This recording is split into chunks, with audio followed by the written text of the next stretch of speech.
ini kayak masuk penjara, restorannya penjara. Yang punya Bong Chandra, tahu Bong Chandra?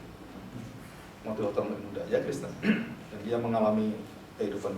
Terus waktu saya masuk, terus saya masuk kan, wah ini bagus juga ya. Terus makanannya modelnya wah ya unik gitu kan, masuk. Nah di situ kita bicara. Nah dia bicara tentang bagaimana Bong Chandra diubahkan tuh dari orang yang penuh kesengsaraan, penuh penyakit, wah pokoknya paling jelek lah gitu ya, nggak naik kelas. Adam Khoo juga sama, kalau sudah lihat buku-bukunya Adam Khoo sama. Orang-orang yang terpuruk, tapi waktu dia dihina orang, dicaci maki orang, mentalnya bangkit. Terus jadi, nah orang seperti ini kuat. Nah saya tanya, kalau kita di gereja, kita membentuk orang seperti apa? Kita kasih kuasa-kuasa itu, orang belum punya kuasa, ayo jadi pendeta dia, tapi dia belum bisa memangku pendeta, terus kita kasih pendeta. Itu terjadi di raja-raja. Terus sudah tahu raja-raja kan, Yoas, terus Yosia apa gitu. Sudah tahu, masih umur kecil jadi raja. Begitu dia, namanya anak kecil kan, anaknya apa tadi kan juga sama. Anak kecil harusnya kan mobilnya tuh yang 20 kilo, ya kan, main go-kart kecil, nah, bagus kan. Kenapa nabrak ya sedikit lah. Ini 300 kilo, ditangkap, ya, mati orang. Wah, orang mati semua. Nah, kapasitas yang Tuhan berikan kepada kita, gereja diberi kemampuan untuk melihat, orang-orang bisa diberi gak kapasitas itu, porsinya. Begitu saudara lihat, karena wah ini karena dekat dengan saya, oke kita angkat dia, terus kita kasih kedudukan, kependetaan, kepenatuaan atau diaken atau penatua. Saudara sedang menghancurkan hidup dia, menghancurkan gereja. Saudara harus tahu betul bahwa itu ada kualitas, betul nggak dia penuh Roh Kudus, betul nggak dia penuh dengan iman, dan bagaimana dia hidup. Nah itu ada levelnya, ada prosesnya. Begitu ada prosesnya jelas, oke, kasih. Nah kalau tidak, nah, saudara, orang itu akan terpuruk dengan luar biasa. Dan jangan salahkan Roh Kudus. Jangan. Kenapa? Karena Roh Kudus nggak pernah urapi dia. Gereja urapi dia, tapi Roh Kudus nggak urapi. Jadi belum tentu semua orang diurapi oleh gereja itu pasti diurapi Roh Kudus, belum. Tapi yang diurapi Roh Kudus nggak diurapi gereja pun tetap dia dipakai Roh Kudus. Bisa ngerti bedanya ya? Gereja dipakai Roh Kudus betul, tapi kadang-kadang ada yang dipakai, iya. Tapi yang orang dipakai Roh Kudus ditolak gereja pun Roh Kudus pakai dia terus. Nah itu bedanya. Jadi Roh itu kalau mengurapi, dia jaga, dia selesaikan sampai tuntas. Nah saya beritahu ya, cara bekerjanya Roh Tuhan atau Tuhan sendiri. Masih ingat orang-orang yang mau nyebrang Sungai Yordan? Nah, saudara, ada kekuatan luar biasa. Imamnya itu disuruh pegang yang berapa orang itu, tidak boleh orang lain dan harus jaraknya 800 hasta. Yang lain yang dekat mati dia. Ada. Terus dia masuk. Kakinya masuk air. Semua imam masuk air. Terus disuruh berdiam di sungai itu. Berdiam. Terus sungainya itu disibak oleh Tuhan, dipisah sampai kering. Nah, saudara tahu waktu disibak oleh Tuhan, air-air ini kemudian membentuk bendungan di satu kiri dan menyetop air yang ada di daerah Laut Araba yang laut asin, menghentikan sana. Terus ini membentuk bendungan. Mereka di sana sampai 3 juta orang lebih jalan ke sungai kering, tanah kering. Coba bayangin kalau basah jatuh-jatuhan mereka. Ini kering, tanahnya kering. 3 juta orang. Begitu selesai atau berapa jam, terus imam itu selesai, terus dia berjalan. Terus meninggalkan itu. Begitu berjalan meninggalkan, naik ke seberang, sungai itu datang lagi. Apakah bendungannya kemudian habis? Enggak. Waktu disediakan bendungan, itu adalah untuk hidup bangsa Israel. Sebenarnya kita nggak pernah tahu cerita-cerita ini kan. Waktu dipisahkan itu kita pikir biasa, enggak. Nah, yang paling unik yang saya lihat adalah Yosua dicatat dalam situ. Yosua itu menunggu sampai seluruh rakyat itu selesai tuntas, nggak ada yang tinggal. Jadi kalau di situ ada orang kena pansue atau orang tua jalan, ditunggu, tenang aja di gereja. Sabar, tunggu semua sampai semua selesai. Baru imam ini berjalan di belakang mereka lagi. Jadi tadi kan di depan kan? Mereka berjalan kan, begitu selesai mereka di belakang. Waktu mereka berjalan, ini ditutup. Nah yang hebat apa? Iman itu yang diberikan oleh Tuhan dan melihat apa yang Tuhan kerjakan. Saudara, itu tidak pernah meninggalkan atau meninggalkan orang satu pun. Orang tua, orang cacat, semua tuntas. Jadi perjanjian baru beda dengan perjanjian lama. Perjanjian lama Tuhan tinggalkan, sampai Musa pun nggak boleh ikut. Perjanjian baru tuntas semua. 100 apa? 100 apa? Bukan, 100 domba. Ini kan? Satu nggak ada. Dicari kan? Orang yang dipenuhi Roh Kudus seperti ini hati. Percaya saya. Kalau orang, tinggal aja nggak apa-apa. Nggak bisa. Kenapa? Kalau ada satu yang tersesat, hati kita, kayak tadi kan pengurapan itu kan, belas kasihan kita, itu pada orang itu. Kita doakan sampai dia kumpul di sini. Nah itu hati Tuhan, hati penuh dengan pengurapan Tuhan. Yang hati penuh dengan belas kasihan. Oke, saudara, kita lihat yang ajaib dan tidak ajaib ya. Nah kita lihat sekarang. Perhatikan ya. Coba saya tanya. Kata hikmat ajaib atau tidak? Menurut ini ya, bukan menurut Alkitab. Menurut orang-orang yang zaman sekarang. Oh ini nggak ajaib. Orang-orang berkata-kata hikmat, mengajar, wah kayak membuat seperti tadi kan. The best people, the worst people adalah orang-orang yang mencaci maki, yang complaining, always complaining gitu kan. Oh the best people, orang-orang yang mendahulukan karakter, kualitas yang luar biasa daripada kuantitas gitu kan. Itu the best people. Pemimpin CEO semua itu nggak mungkin dia cari pekerja itu yang istilahnya orang-orang sembarangan. Enggak, dia yang berkualitas dia cari, yang dibayar tinggi, orang berkualitas. Nah saudara, di strata itu semua ada, di kerohani juga ada. Tapi ingat baik-baik bahwa itu bukan untuk menghina yang lain dalam kuasa Roh Kudus kan, tapi untuk melayani. Semakin kita diberkati Tuhan, semakin pintar, semakin banyak yang Tuhan berikan talenta-talenta, kita semakin melayani banyak. Bukan semakin sombong, semakin rendah hati ya. Dan itu saya lihat orang-orang yang luar biasa. Nah kata-kata hikmat, kita pikirkan ini nggak ajaib, pengetahuan. Jadi sama kita di gereja bisa memberikan pengetahuan firman Tuhan, terus tentang iman, menyembuhkan. Nah menyembuhkan ajaib nggak? Nah kita ngomong ajaib. Mujizat yang menyembuhkan termasuk mujizat yang lain ajaib kan? Bernubuat ajaib nggak? Termasuk keajaiban nggak? Oh masa depan gini-gini. Ya kita anggap bahwa ya masih ajaib lah gitu kan. Kenapa? Kita aja nggak ngerti gitu kan. Membedakan roh ajaib nggak? Kita anggap biasa itu. Membedakan roh itu begini saudara. Kalau saudara ada orang datang, saksi Yehova datang, Mormon datang. Nah saudara, kita harus tahu membedakan roh. Ini rohnya siapa ini? Bagaimana kita bisa membedakan roh? Karena kita punya pengetahuan tentang Kristus yang benar. Tadi waktu mendengarkan itu, ujung-ujungnya tesnya adalah tentang apa yang dipercaya dia. Dia kalau orang Kristen tanya, Yesus percaya Yesus enggak? Yesus itu bagaimana? Nah langsung tembak aja, jangan layani yang lain-lain. Tanya aja, saksi Yehova datang, kamu saksi Yehova, kamu percaya Yesus siapa? Oh Yesus bukan Yehova, Yehova Yesus. Ya udah selesai, pergi. Enak kan? Kenapa? Udah gak cocok, rohnya udah beda. Roh kamu dan roh saya beda. Nah saudara, jangan layani itu. Kenapa? Begitu layani, oh iya dia baik loh Pak, sopan Pak. Waduh dia duduk tuh selalu mengatakan, dia memberikan traktor yang bagus-bagus Pak, gambar-gambarnya. Saudara begitu, buka celah seperti itu, kebaikan dia begini, dia begini. Nah, kita nggak lihat roh lagi.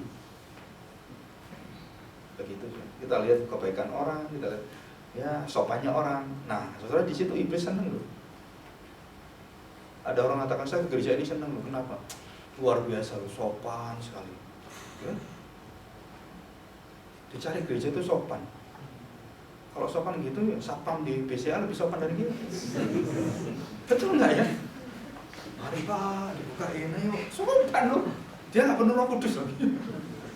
Nah, saudara, penuh Roh Kudus bukan kayak gitu. Saya katakan, penuh Roh Kudus penuh dengan pengajaran itu. Dia mengerti firman Tuhan, dia taat, dia berani ngomong tentang kebenaran. Nah, itu penuh Roh Kudus.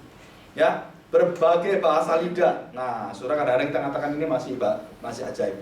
Menafsirkan kadang-kadang kurang sedikit. Nah, saudara, kerasulan. Wah itu keajaiban.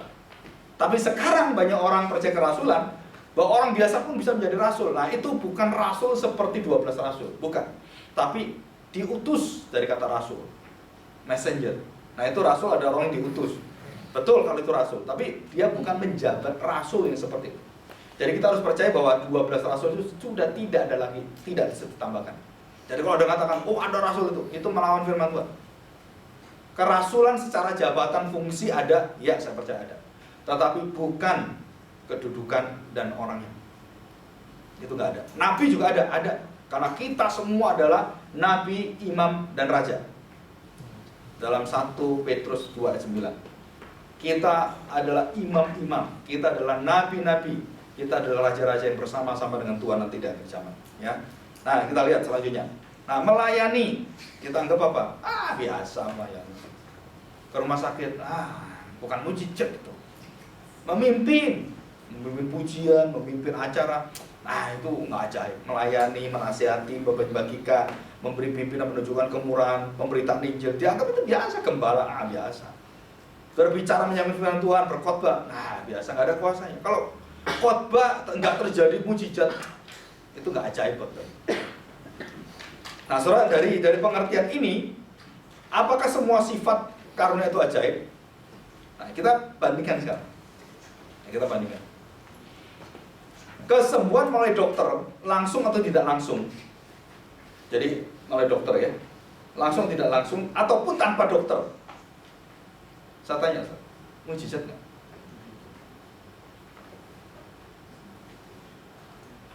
Saya beri contoh. Zamannya Tuhan Yesus, pendarahan itu tidak bisa disembuhkan. Tapi zaman sekarang bisa. Karena pengetahuan sudah maju. Nah, saya tanya. Jadi waktu dokter menyembuhkan pendarahan itu dengan cara kedokteran, dengan Tuhan Yesus yang menyembuhkan itu, kita ngomongin dokter sekarang itu nggak ajaib. Betul ya? Yang zaman Tuhan Yesus ajaib. Zaman itu flu, influenza itu bisa membunuh orang karena belum ketemu pengobatan yang seperti itu. Tapi zaman Tuhan Yesus, itu begitu orang sembuh, orang langsung melihat, ajaib. Betul nggak? Zaman sekarang, saudara sakit flu, harus banyak tidur minum obat flu, ya kan? Sana flu, sini flu, sono flu, pokoknya flu, anti flu aja gitu ya. Terus tidur, sembuh, gitu kan? Istirahat sembuh. Nah, saya tanya sekarang, bedanya apa? Ajaibnya di mana? Saudara, perhatikan. Tuhan Yesus tidak melalui proses. Betul kan? Jalan sembuh. Bangun. Di sini dipikir, gini ya, ini obatnya apa, terus dilihat virusnya apa gitu. Panjang terus akhirnya kasih obat terus sembuh. Tuhan Yesus nggak ada prosesnya. 5 roti 2 ketol ikan. Saya tanya, ajaib nggak? 5 roti 2 ketol ikan. Bagi orang liberal nggak ajaib. Kenapa? Pak, 5 roti 2 ketol ikan ini dibawa anak kecil itu. Yang lain juga bawa kok. Masuk akal juga ya. Mereka tuh bawa, dan mereka kemudian kumpulin barang-barang, sisanya segitu Pak. Itu bukan mujizat Pak.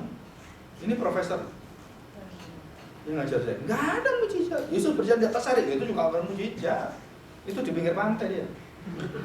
Murid-murid yang lihat, bisa ngomong, kalau di pinggir pantai kan cuma selutut gini. Kenapa Petrus bisa tenggelam? Edan kamu. Lalu saya tanya, kalau memang itu selutut, cuma segitu, setumit. Saya tanya loh, Petrus tenggelam terus seberapa kecil Petrus itu nanti? Ini keblinger semua ini profesor ini. Liberal nggak karu-karuan. Ini gimana baca Alkitab? Nah, waktu kita lihat Tuhan Yesus mengerjakan itu tanpa proses, itulah yang disebut sebagai keajaiban. Dan waktunya tidak diatur. Kamu harus tidur dulu ya. Ini makan ini yang gini. Nah, bisa menyembuhkan diri sendiri kan? Karena tubuh kita kan ada antibodi. Nah, kalau Tuhan Yesus nggak, dia langsung tek seperti itu. 5 roti 2 ketol ikan, bukan dikumpul orang-orang sisanya banyak, enggak. Dari 5 roti itu dibagi. Ada orang ngomong bisa Pak. Mau berapa bisa? Kecil-kecil Pak. Ini tafsirnya pada ngawur semua. Ini yang nafsir ini orang-orang hebat-hebat loh. Ini yang dapat doktor gitu. Jadi dengan gitu dia dapat PhD. Coba hebat ya. gara-gara roti dipotong kecil-kecil gitu kan. Wah, kalau itu roti Pak segini Pak ya. Terus dia punya 5 roti.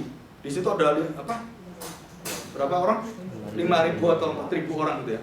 Nah Pak, dihitung aja gramnya Pak. Jadi satu orang dapat segini Pak. Kalau kamu hadir, kamu capek sendiri tangan kita enggak? Berteori tapi dapat penghargaan, tapi ngelawan Tuhan, dia mau masuk neraka kok. Ijazahmu itu menunjukkan kamu masuk neraka. Nah, orang-orang yang memikir bahwa mujizat itu bedanya apa, saudara? Tuhan itu tidak ada pemrosesan. Kita lihat, semua lihat saudara. Saya adalah sebuah orang, pendeta muda yang hebat-hebat sekarang yang dari Surabaya, yang itu kalau baru datang ini, banyak orang datang. Coba lihat. Tuhan Yesus menyembuhkan, tidak ada proses. Bangkitlah engkau, berjalanlah, langsung berjalan. Mereka, ayo. Apaan itu? Buat. Terus saya lihatin, ini rohnya siapa ini kalau gini? Loh, saya percaya ada yang seperti terjadi dengan Kathryn Kuhlman. Ada orang yang buta terus dia doa, melihat. Bisa. Saya percaya itu. Dan betul-betul ada mujizat, ada. Tetapi waktu pola caranya itu diperkosa dengan cara-cara seperti itu, yang tidak sesuai firman Tuhan, kita berani mengatakan mereka melawan firman Tuhan. Yang hebat lagi ini, saya itu senang praktek. Ya, tak praktek ini. Haleluya, glory, haleluya. Terus dia menyatakan Paul memakai jubahnya dan dia memberikan terjadi mujizat. Terus my God, terus juga Holy Spirit come. Ya kok, saya tahu. Ini kalau saya nggak lihat, saya nggak percaya. Saya tuh lihat sendiri. Yang di tribun itu diginikan. Itu bukan satu orang, ratusan. Wih, hebat pisan ini. Terus saya pikir, wah kalau saya ngajar S2 gitu kan, terus saya gitu kan orang jatuh semua. Nah saudara, terus kemudian orang seperti ini bercerai, korupsi, menggunakan uang gak karu-karuan. Saya tanya, what for? Reinhard Bonnke itu, saudara kalau tahu, bertobat. Dia kembali pada Injil. Saudara, dia bertobat. James Baker bertobat. Orang-orang yang menipu orang. Jadi ada orang bertanya gini, yang di sana, yang pakai baju putih, yang sakit ini. Yang pakai baju putih bilang, tahu dia Tuhan. Silakan maju ke depan, Tuhan akan berkati kamu. Karena kena sugesti sudah datang ke depan. Terus doakan sembuh kamu. Sudah tahu, semua tipuan itu sudah dibongkar, termasuk yang di Indonesia. Saya tahu ada ibu diri, dia sudah pakai orang-orang semua, tanyain orang datang orang sakit, bu sakit apa? Oh pinggang saya gini-gini, dilihat bajunya ini ditulis, kasih pendapat. Dan itu terbongkar. Loh kok berani terus? Wah, tapi yang ngikuti orang begitu datang, ratusan ribu orang. Setelah semakin kita melihat karunia-karunia semakin diselewengkan, kita semakin sulit untuk berbalik, sukar sekali. Kenapa? Karena itu sangat menikmati. Dan saudara tahu kehancuran akhir orang-orang seperti ini, mengerikan. Sangat mengerikan. Dan satu persatu itu pada jatuh. Nah kita berdoa baik-baik ya. Nah ini saudara, tadi kalau saya memberitahukan begini, saudara perhatikan 1 Korintus 12:28 ya. Coba kita baca yang terakhir. 1 Korintus 12:28. Dan Allah telah menetapkan beberapa orang dalam jemaat, pertama sebagai rasul, kedua sebagai nabi, ketiga sebagai pengajar. Selanjutnya mereka mendapat karunia untuk mengadakan mujizat, untuk menyembuhkan, untuk melayani, untuk memimpin, dan untuk berkata-kata dalam bahasa roh. Nah, saudara perhatikan. Korintus membedakan cuma dua, Paulus membedakan dua. Orang-orang sudah ditetapkan sebagai rasul, nabi, dan pengajar. Ya, itu menjadi pilar gereja. Dan kemudian jemaat-jemaat yang dipakai oleh Tuhan, bukan mereka, tapi jemaat-jemaat yang bisa untuk menyembuhkan, memimpin, dan termasuk orang-orang yang dipakai Tuhan, bukan hanya hamba Tuhan, kan? Mereka juga dipakai. Nah, saudara, ada dua hal yang dibedakan. Yang satu adalah pekerjaan yang memegang prinsip-prinsip gereja, dan yang kedua adalah orang-orang yang berkaitan dengan relasi antar jemaat.